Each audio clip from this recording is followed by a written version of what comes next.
சரியான மழைக்காலம். மழையினால் ஒரு பெரும் குளிரே வந்துடுச்சு. அப்போது மின்சாரம் தடைப்பட்டிருந்தது. வீட்டில் தன்னுடைய மகன் மகளோட அம்மாவும் அப்பாவும் உட்காந்துருந்தாங்க.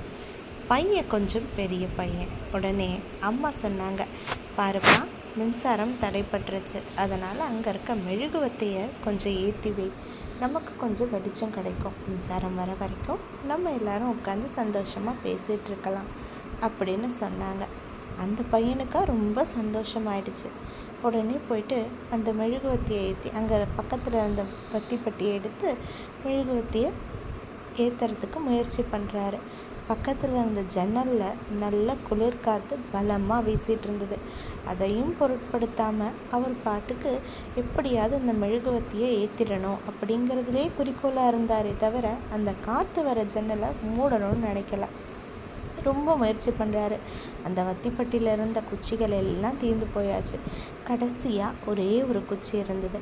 அப்போ என்ன பண்ணுறாரு, எப்படியாவது இதை நம்ம அம்மா நம்ம கிட்ட பொறுப்பை கொடுத்துருக்காங்க, இதை எப்படியாவது ஏற்றிடணும்னு சொல்லிட்டு அந்த ஜன்னலை பலமாக நல்லா சாத்திடுறாரு, காற்று உள்ளே வராத மாதிரி.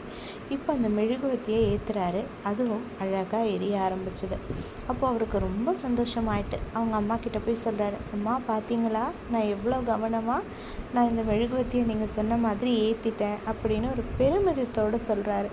கொஞ்ச நேரத்தில் அந்த ஜன்னல் அந்த காற்றுக்கு இடம் கொடுக்க முடியாமல் திறந்துருச்சு. அப்போது ஏற்பட்ட காற்றுனால அந்த மெழுகுவத்தி அணைஞ்சு போயிடுது.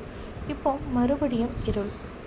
அப்போ அவங்க அம்மா சொல்கிறாங்க, நீ இப்போ இந்த கடைசி குச்சிக்கு ஒரு முக்கியத்துவம் கொடுத்த இல்லையா, அதை முதல் குச்சிக்கே கொடுத்து அந்த வத்திப்பட்டியிலேருந்து எடுக்கும் போதே ரொம்ப கவனமாக அந்த மெழுகுவத்தியை ஏற்றிருந்த அப்படின்னா இப்போ நம்மக்கிட்ட இன்னும் சில வத்தி குச்சிகள் இருந்திருக்கும். இப்போ நம்மளால் மறுபடியும் அந்த மெழுகுவத்தியை எரிய வச்சு நல்ல ஒளியில் இருந்திருக்க முடியும். ஆனால் அந்த கவனத்தை நீ கொடுக்கலப்பா.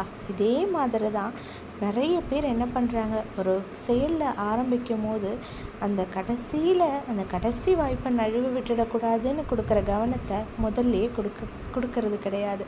அப்படி நம்மளுடைய செயலில் முதல்லையே நம்ம கவனமாக இருந்தோம் அப்படின்னா நம்மளுடைய வாழ்க்கையில் வெற்றி